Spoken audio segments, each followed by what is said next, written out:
Covid-19, comment les hôpitaux doivent préparer la deuxième vague? Ils attendaient les consignes. Les hôpitaux viennent de les recevoir. Comment maintenir des capacités hospitalières suffisantes pour faire face à la deuxième vague de contamination? Le Risque Management Group et les autres structures impliquées ont rédigé leurs directives à l'attention des hôpitaux. Premier élément, la phase active du plan d'urgence de l'hôpital reste d'application jusqu'à indication contraire.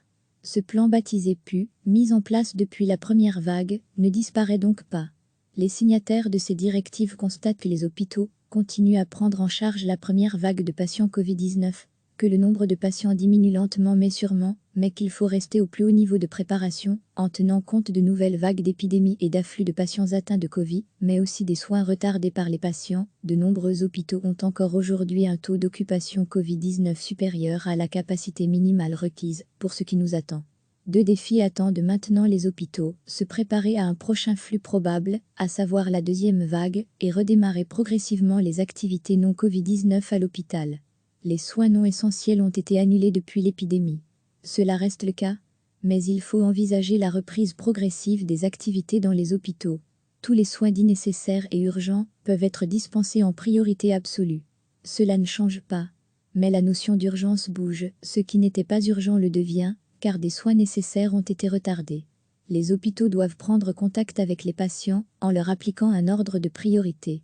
Cela concerne les consultations, l'hospitalisation à domicile, les équipes mobiles, les services médico-techniques, l'hospitalisation de jour ou classique. En dehors de ces soins, le redémarrage des activités hors Covid est vraiment conditionné et limité. Ces activités ne peuvent pas démarrer si la prise en charge de la première vague ne peut se faire correctement et si les exigences de la deuxième vague ne sont pas rencontrées. Il faut aussi du personnel médical en suffisance et surtout mettre en place des mesures d'organisation pour l'accueil des patients, les salles d'attente, etc. pour éviter la promiscuité sociale. Si toutes ces conditions sont remplies et garanties, les consultations, activités d'hospitalisation à domicile et équipes mobiles pourront reprendre de façon progressive à partir du lundi 4 mai. Les activités non chirurgicales des hôpitaux de jour, comme la gériatrie et la psychiatrie, pourront reprendre à la même date, tout comme les activités chirurgicales en hôpital de jour, ne nécessitant pas de soins intensifs. Mais il faudra attendre le 11 mai pour, si les conditions sont remplies, procéder à des hospitalisations classiques, utilisant ou non les soins intensifs. À lire aussi degré kiné, médecin, dentiste, avec le déconfinement, quand pourrez-vous obtenir un rendez-vous, urgent ou pas? Chaque patient venant en consultation à l'hôpital ou en hospitalisation de jour peut être accompagné d'une personne, de préférence de sa propre famille ou d'un environnement proche. Cette personne doit porter son propre masque buccal. Pour les patients hospitalisés, toujours pas de visite possible. Les exceptions sont les mêmes qu'avant, un ou deux parents peuvent veiller sur un nouveau-né ou un enfant de moins de 18 ans hospitalisé. De même, les parents immédiats de personnes en phase critique ou terminale peuvent venir à l'hôpital. Ces règles concernent les hôpitaux et non directement les patients. Pour être complet, nous les répercutons néanmoins. Elles montrent les moyens déployés pour se préparer à cette deuxième vague. Les hôpitaux doivent agir en 3 phases. Dans une première phase, au moins 25% des lits de soins intensifs agréés doivent être réservés pour le traitement des patients Covid-19. Au moins 25% de lits de soins intensifs supplémentaires doivent être créés, en plus des lits agréés cités plus haut, pour le traitement des patients Covid-19. Ces lits devant pouvoir être activés en permanence, dans un délai maximum de 48 heures, au moins 4 fois, la somme du nombre de lits intensifs agréés et supplémentaires, soit le total des 2 premiers points, doit être réservée au traitement non intensif des patients Covid-19. La montée en puissance est prévue dans une deuxième phase, doublement de l'effort dans un délai de 7 jours, et dans une troisième phase, triplement de l'effort. Les hôpitaux sont invités à collaborer au sein d'un réseau ou au sein de la province pour arriver à assurer ces capacités. Ces accords de collaboration doivent être conclus de façon proactive, c'est-à-dire sans attendre la saturation. Dès qu'un hôpital atteint un taux d'occupation de 75% de sa capacité et ou qu'il ne reste que 2 lits à caractère intensif, l'hôpital doit commencer des transferts. Le gouvernement fédéral prévoira un système de compensation financière pour les hôpitaux.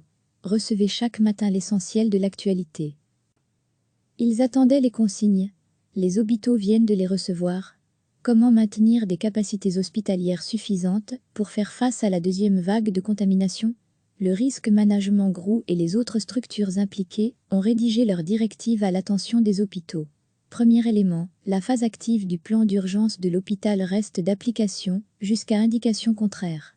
Ce plan baptisé PU, mis en place depuis la première vague, ne disparaît donc pas.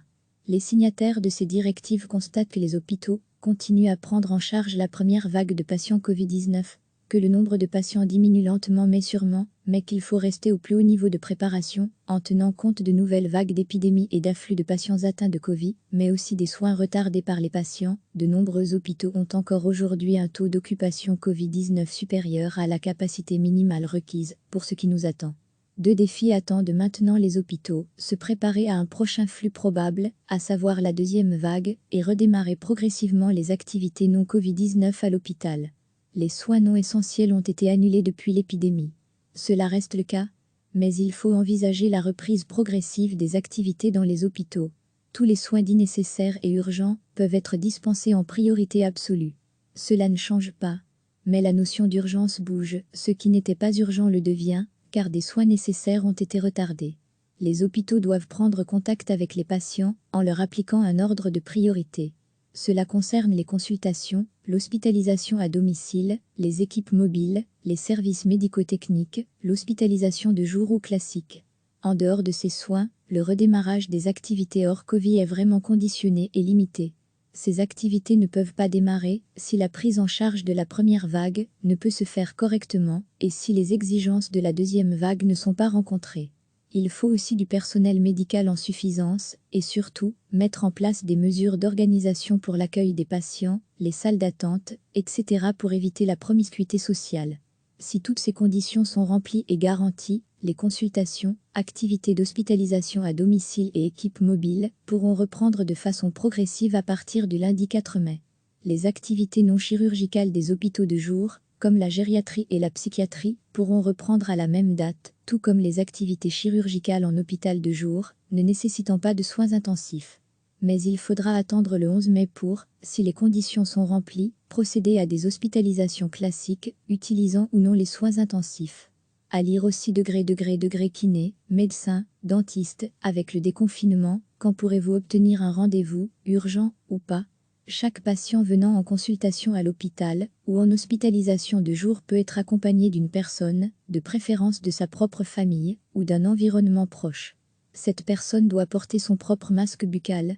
Pour les patients hospitalisés, toujours pas de visite possible. Les exceptions sont les mêmes qu'avant, un ou deux parents peuvent veiller sur un nouveau-né ou un enfant de moins de 18 ans hospitalisé. De même, les parents immédiats de personnes en phase critique ou terminale peuvent venir à l'hôpital. Ces règles concernent les hôpitaux et non directement les patients. Pour être complet, nous les répercutons néanmoins. Elles montrent les moyens déployés pour se préparer à cette deuxième vague. Les hôpitaux doivent agir en 3 phases. Dans une première phase, au moins 25% des lits de soins intensifs agréés doivent être réservés pour le traitement des patients Covid-19. Au moins 25% de lits de soins intensifs supplémentaires doivent être créés, en plus des lits agréés cités plus haut, pour le traitement des patients Covid-19. Ces lits devront pouvoir être activés en permanence, dans un délai maximum de 48 heures, au moins 4 fois, la somme du nombre de lits intensifs agréés et supplémentaires, soit le total des 2 premiers points, doit être réservée au traitement non intensif des patients Covid-19. La montée en puissance est prévue dans une deuxième phase, doublement de l'effort dans un délai de 7 jours, et dans une troisième phase, triplement de l'effort.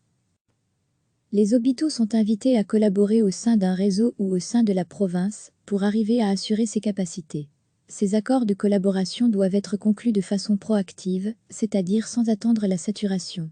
Dès qu'un hôpital atteint un taux d'occupation de 75% de sa capacité et ou qu'il ne reste que 2 lits à caractère intensif, l'hôpital doit commencer des transferts.